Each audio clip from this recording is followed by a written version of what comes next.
Override unit? Terkejut? Takkan kamu fikir saya nak biarkan teknologi sehebat Iris disimpan tanpa digunakan?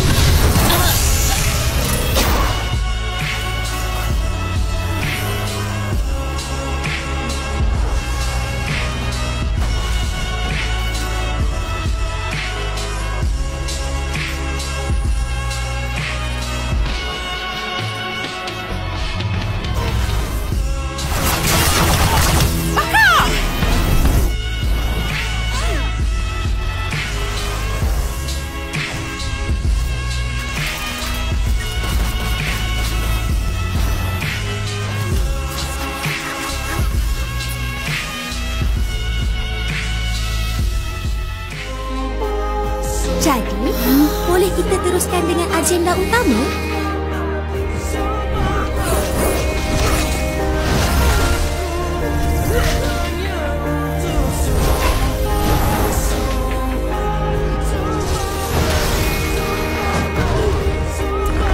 Tak perlu melagak kuat lagi. Kita sama-sama tahu ketua teras akan kembali sehebat dulu. Biar saya lepaskan kamu dari bebanan ni.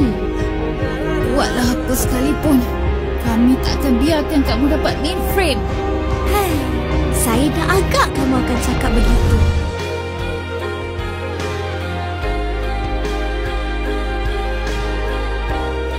Macam mana?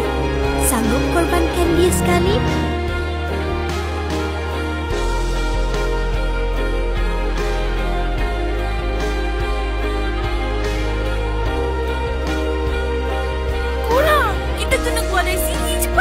Kau ingat kita orang tengah buat apa? Okey, kita orang dah sedia. Okey, cepat sikit tau. 1, 2.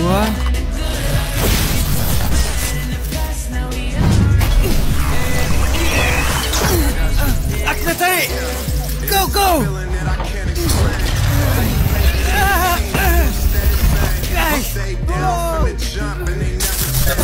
Dah boleh. Cepat, buka.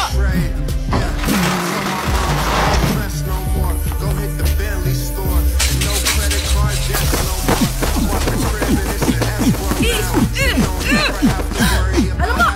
Sam! Cepat, bawa dia pergi bilik rawatan. Apa? Boleh.